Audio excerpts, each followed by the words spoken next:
Bodhi resolve. Also cultivate our goodness and cutting off our evil, cleaning up your affliction of the 3 poisonous affliction, and listening to Dharma and speaking Dharma. All of this is part of Bodhi resolve. So as long as you're not selfish, you're not purely benefiting yourself, all your other actions that's good for others, then they are Bodhi resolves. So in Mahayana tradition, if you want to cultivate, you will have to bring first your Bodhi resolve.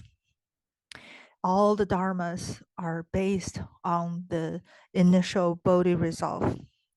Nothing can depart from this resolve. All the proper view are taught for the sake of making this Bodhi resolve. Only once you make this resolve, then you can actually walk this path. And if you don't have this Bodhi resolve, learning Buddha Dharma and practicing Buddha Dharma will become abstract.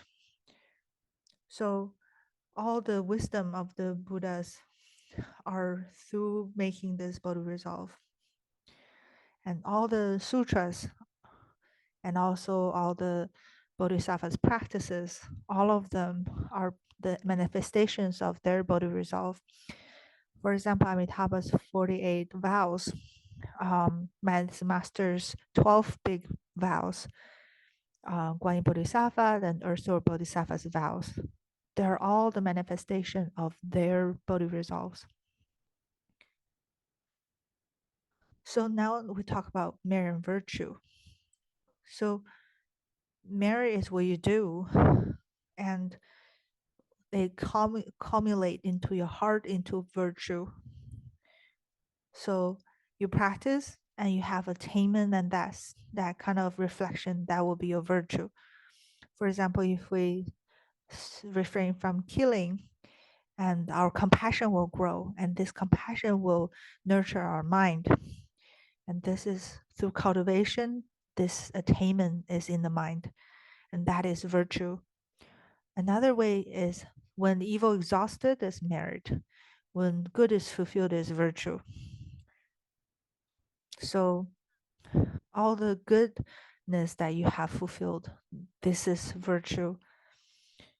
Also, virtue is attainment. So this is attainment from practicing merit, practicing cutting off evil. So Master Tan Luan, in the commentary of Shastra on rebirth in the Pure Land, it talked about 2 kinds of merit and virtue. One is a false merit and virtue. It is entangled with worldly attachment. For example, ordinary people and even devas in the deva realm, they accrued good deeds, but they're not according to Dharma. So they're not true, they're not sincere, and that's false. The next is true merit and virtue. That's Bodhisattva's pure karma. They're according to the Dharma, and they're true, sincere, and that's why they're true merit and virtue. So in the record of transmission of the lamp, it talked about the Emperor Wu of Liang. He asked Master Bodhidharma, says, well, I've become the emperor, I built many temples and transcribed sutras. How much merit and virtue do I have? And Bodhidharma says, none whatsoever. And Emperor Liang says, why not? And Bodhidharma says, well, these are merely worldly accomplishments with outflow, and they're not real. They're like shadows. Then Emperor Wu of Liang says, then what is true merit and virtue? And Bodhidharma says, pure wisdom, wondrous, immaculate. These are true merit and virtue. They're not conditional to wanting to attain something in the world. So a lot of people keep their precept, but they're hoping to obtain certain fame or benefit, and their good deeds are conditional. They want something in return. And in that way, their merit and virtue is not true. So uh, merit and virtue fundamentally is empty. The self nature is pure and empty, and that is true merit and virtue. So next we talked about the structure of the sutra and the content. So this structure and content is based on Master Qing Liang's commentary of Avatamsaka. So the first one is the heavenly ruler Lord Chakra requests the Dharma.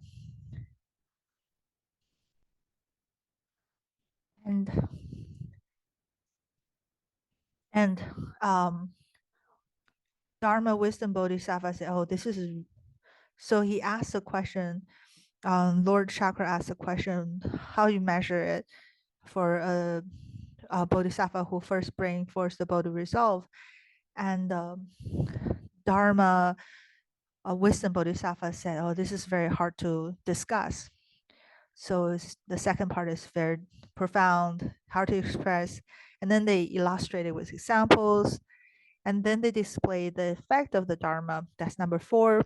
And then on the 5th part, earthquake and offering from the heavens. And then the 6th, their certification of accomplishment from other lands.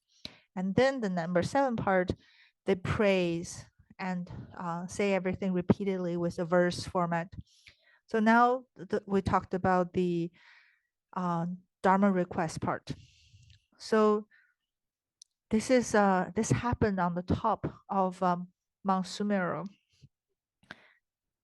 So it's the place of Lord Chakra, and he asks Dharma Wisdom Bodhisattva.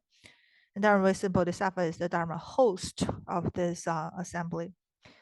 So Lord Chakra asks, disciple of the Buddha, what is the measure of the merit and virtue attained by the Bodhisattva first bring forth the Bodhi resolve?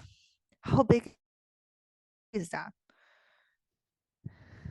And the previous chapter talked about the initial resolve, initial Bodhi resolve is equivalent of enlightenment. So now Lord Chakra wants to know, well, how big, how great is the merit and virtue of this initial resolve?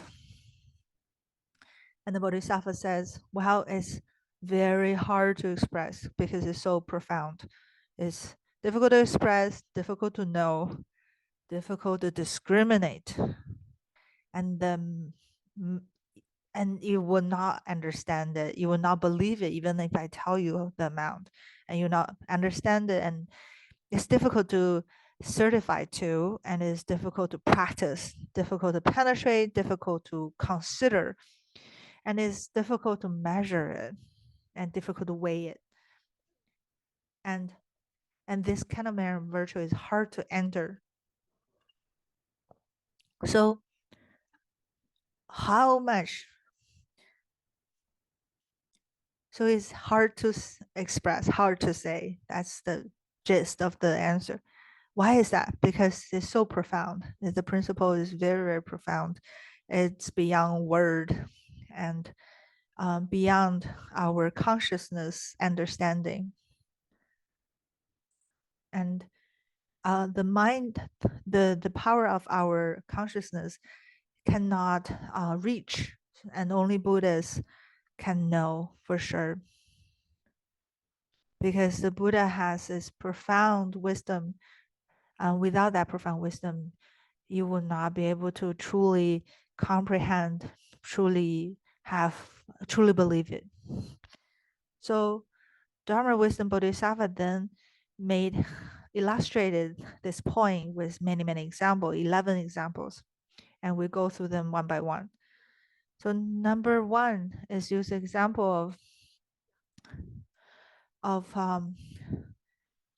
if somebody use all musical instruments to make offering to all living beings in directions, and then in one Sankhamyaya world system for one kalpa, and teach them 5 precepts, and Dharma wisdom Bodhisattva say, if someone does this, what do you think about the amount of their merit virtue? And Lord Chakra said, oh, this is hard to comprehend.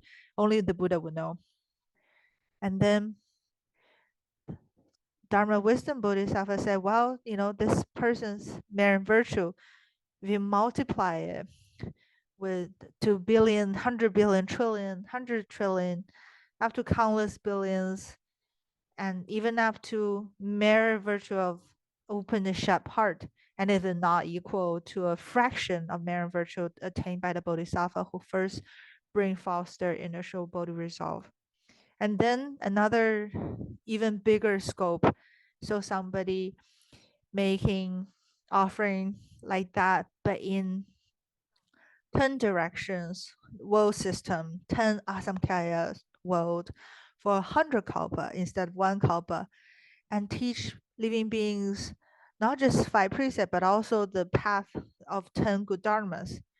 So all the way to like 1,000 kalpas, teach them additional 4 dhyanas, 100,000 kalpas, teach them additional 4 boundless mind, 4 viharas, and the 100,000 Nayuta kalpas, all the way to teach them even practical Buddha's practice. So it's the same, even with the merit and virtue of this person multiplied by billions time, 100 billions time, trillions time, 100 trillions time, countless billions time, etc., etc. And it is not even a fraction of the merit and virtue obtained by the Bodhisattva who first made the resolve. So it's really truly inconceivable. So why making Bodhi resolve? Why Bodhisattva makes Bodhi resolve? And then these are the different reasons that Bodhisattvas make Bodhi resolve. For one, to continue the Buddha's wisdom, to cause the Buddha's inherent nature to continue endlessly.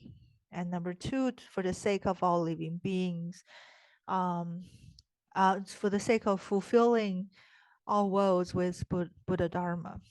And then the third is for the sake of liberating all sentient beings in all worlds.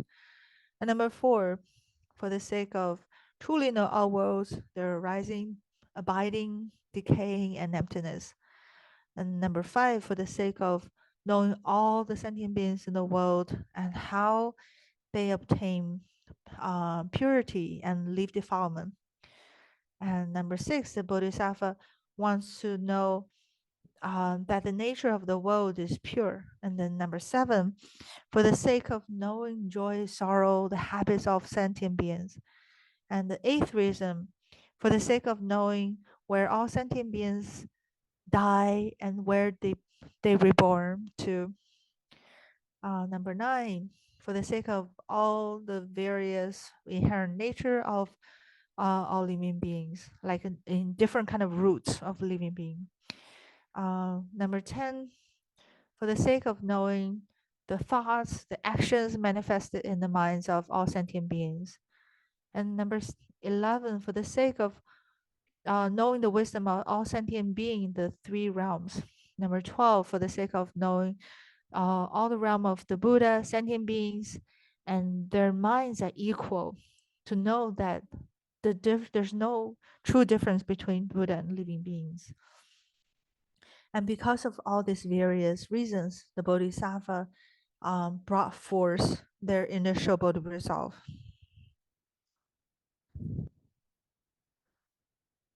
So you can see all these 12 reasons for Bodhi resolve are connected.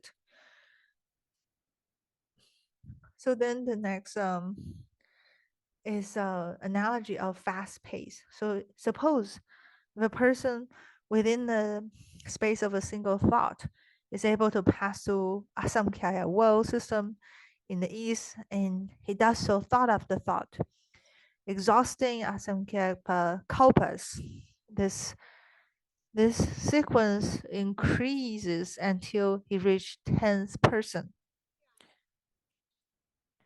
So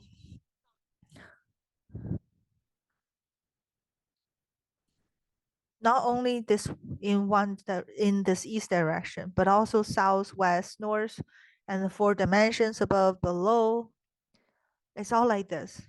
So the scope of that, can you know the limit of this?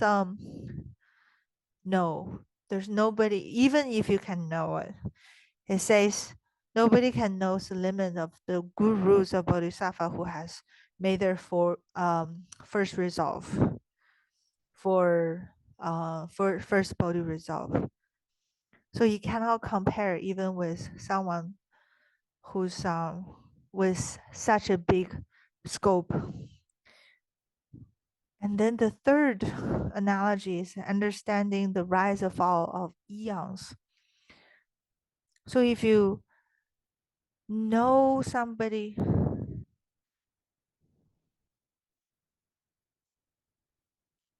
if so nobody will know the abiding, decaying, uh, all the way of one direction, not mention 10 directions.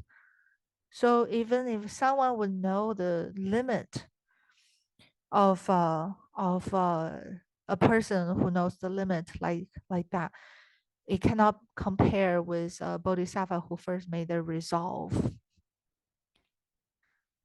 So the third is really just talking about the duration, talking about time. The second is about space, and the third is about time. Even with a limited amount of time, nobody can know. Like even someone can know this limit, but nobody can know the limit of the bodhisattva who first made the resolve of initial resolve of bodhi. So the fourth analogy is a supreme understanding.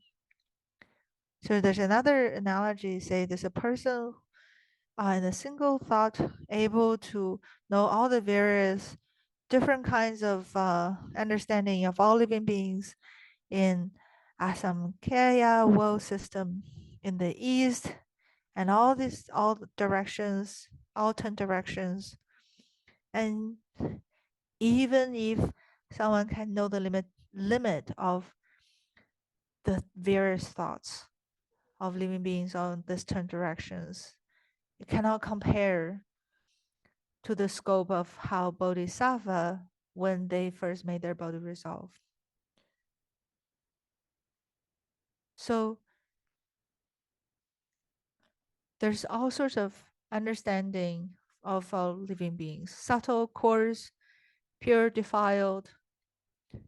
So even if you were to know that subtlety and that amount of difference of understanding, it is not comparable with the Bodhi resolve.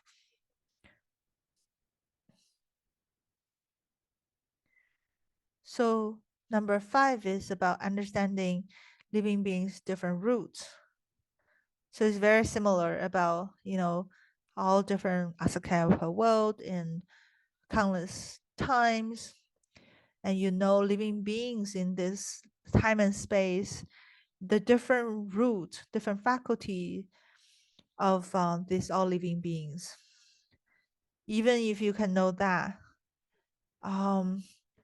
you cannot know the Bodhisattva first make their initial resolve, what the amount of the limitation of their merit and virtue. So it is not only counting like that in one direction, but all 10 directions.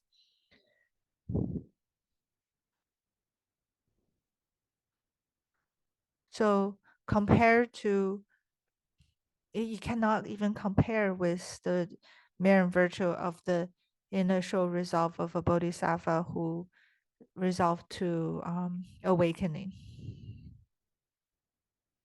And the sixth analogy is understanding of living beings' desire and pleasures.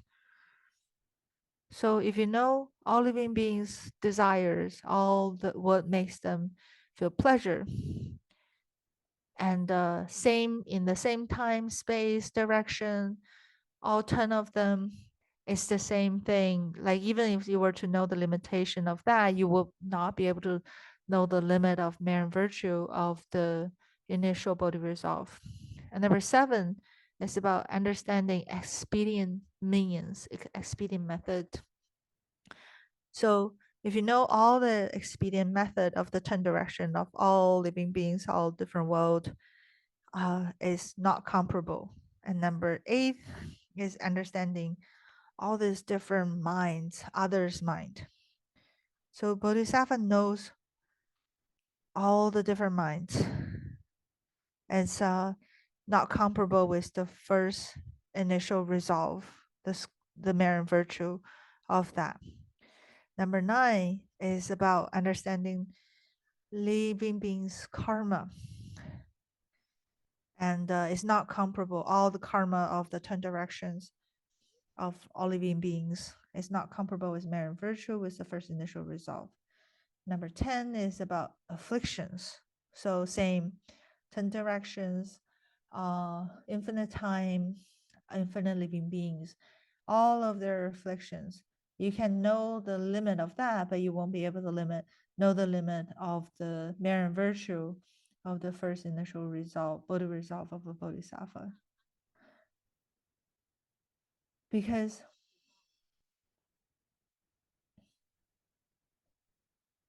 a Bodhisattva made the resolve for Bodhi in order to know all the different afflictions of all living beings.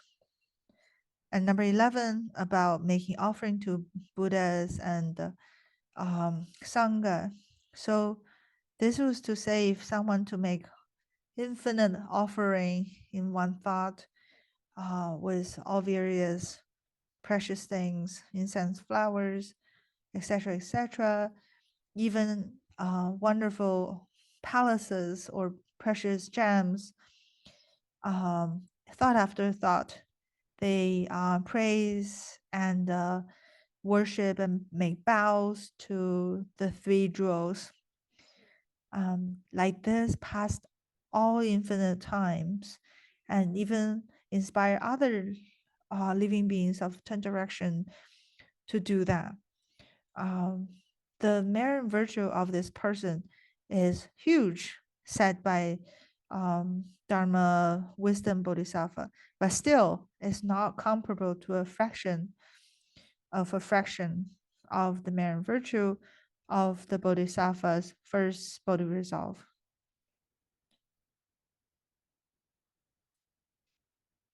So we talked about all the merit virtue of the initial resolve because it's so incomprehensible. So then the effect of it is also incomprehensible. There's 5 of them of the effect. Number 1 is understanding and practice are complete and perfect. So after Bodhisattva bring forth the Bodhi resolve, they can comprehend all the good roots and wisdom of Buddhas. They can speak, uphold practice, attain, understand, realize, and accomplish all the merit and virtue of all Buddhas of 3 period time.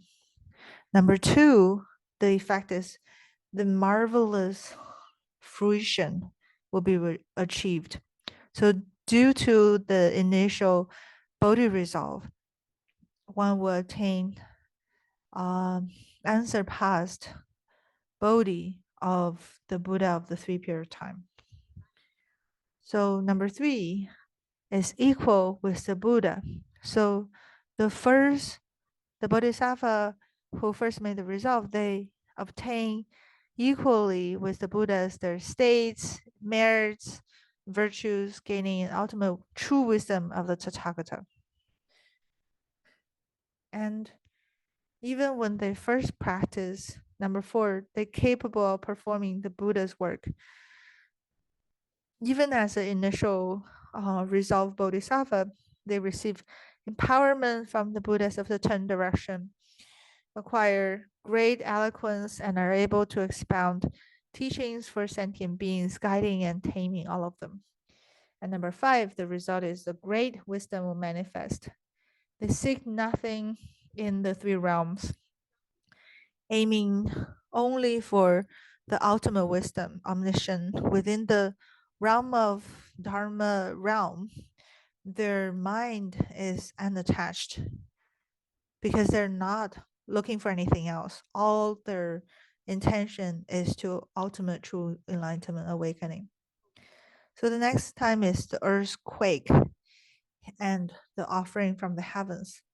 So at this time, because of the Buddha's spiritual power, the world system of that as many of dust mode in the 10 directions shook in 6 ways.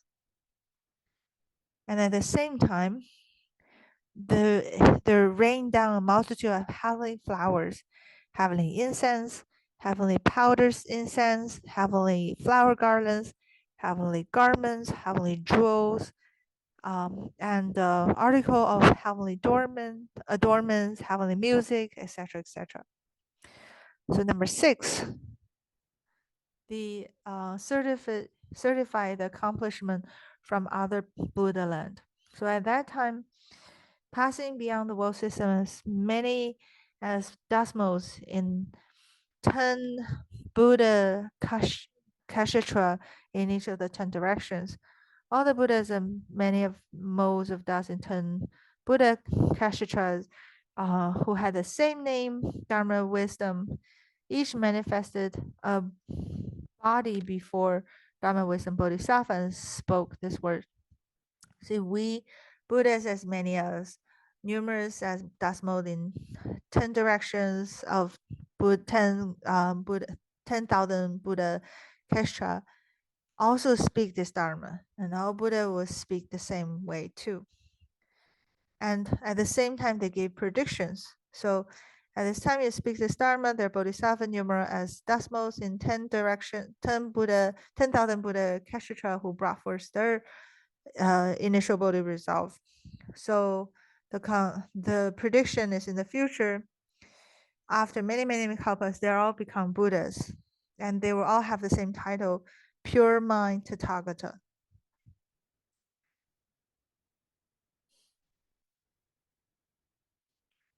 And number 7, everything will be repeated with praise and in verse form. So for the sake of growing all the gurus for all living beings, purify the mind of living being, they recited Dharma Wisdom Bodhisattva recite the praise in the verse form. And it also conclude the entire chapter and repeat the meanings. Why do we need to repeat? Because in the verses, there are some of them are additions that was not talked about in the previous proses. And also during the Dharma assembly, sometimes people show up late. So they didn't hear what they discussed in the beginning. So the verse form is also a way to repeat the meaning of the entire lecture, entire teaching. So even if you show up late, you can still hear the entire meaning. Or someone may have heard what was discussed before but didn't really understand it. So the verse repeated the meaning to have the person process it and understand better.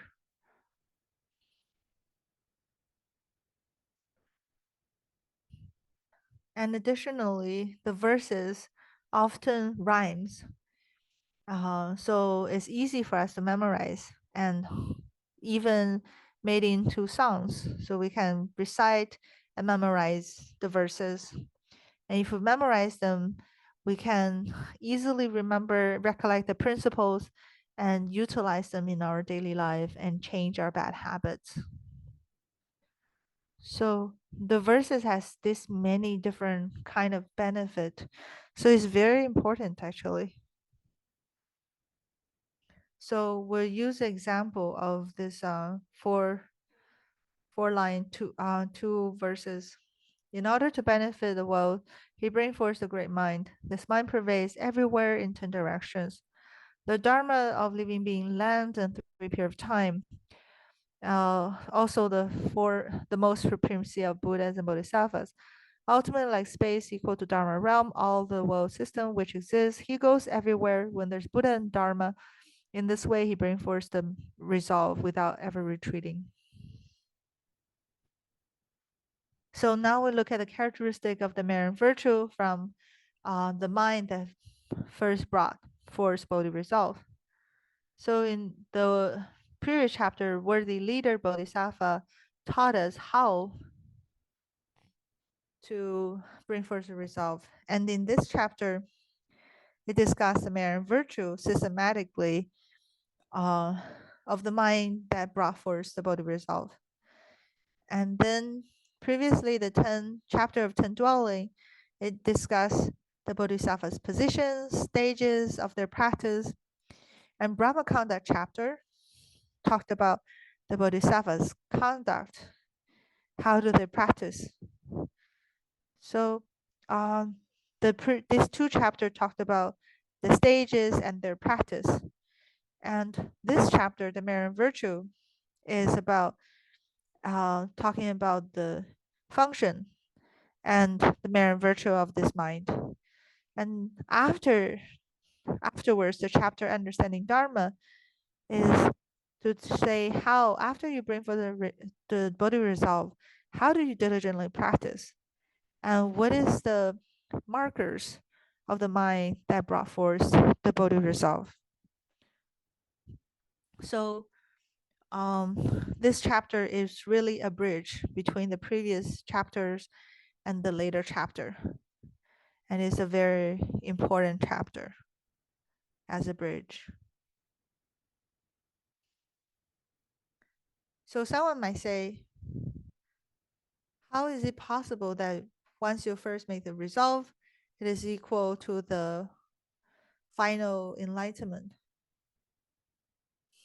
So somebody said, I would really love to practice the Bodhisattva path, but whenever I hear the Bodhisattva's conducts and their aspirations, I always feel inspired, and I respect that. I hope one day I will be like that and practice the Bodhisattva path. But I often doubt my ability to actually do it.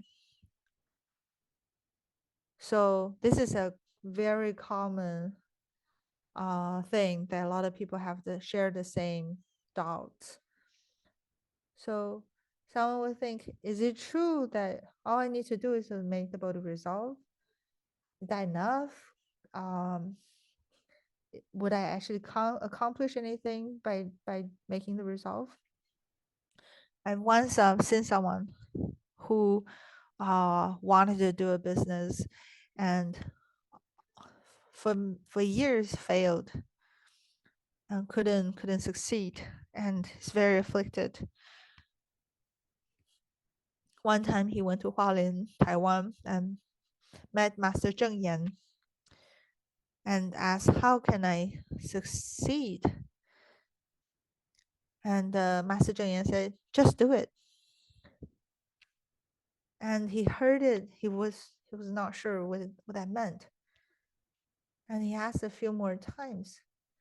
And Master Zheng Yan says, let me tell you, at that time when we decided to start the association, we just make shoes. A few of us make shoes and sell them.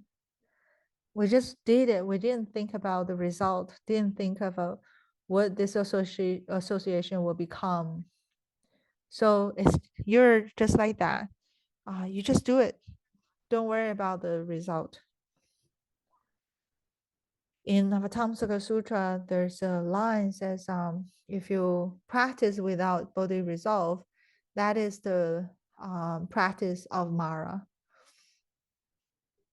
Why is that? Because without Bodhi resolve, all the wholesome actions actually goes to the Deva realm or human realm. You become wealthy or famous, but this karmic retribution, in the sense, this karmic result will actually lead one person to fall into a lower realm. So a layman Li Tongxuan says, not aiming for great accomplishments, yet achieving great result is called merit. But when benefiting others without expecting payment, one gains boundless, splendid character. That is called virtue.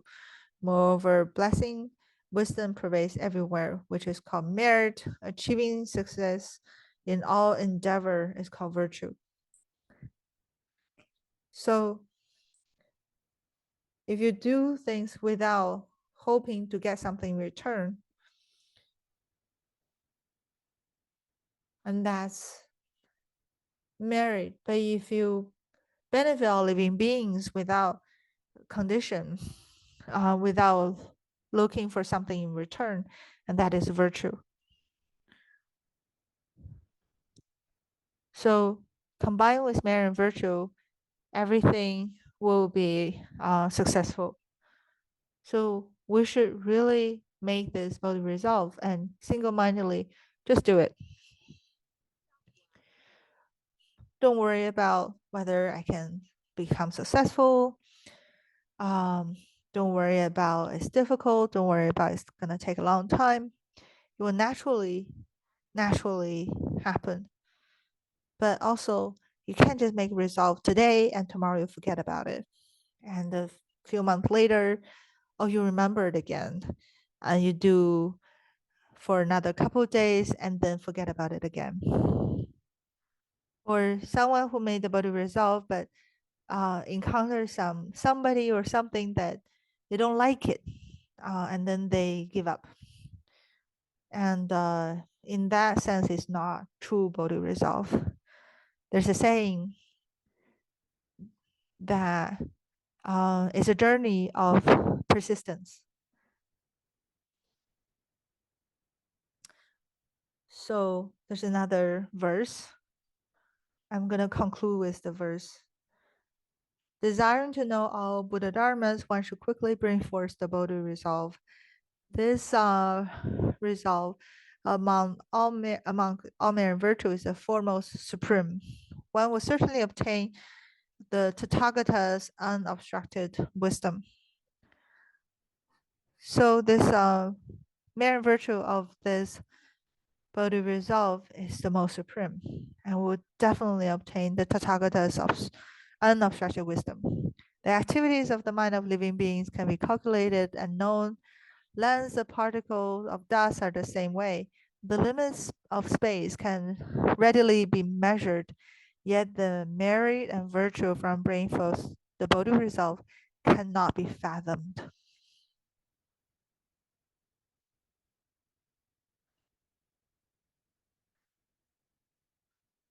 So although the mind of living beings and the number of the Buddha lands and the empty space, all of them are immeasurable.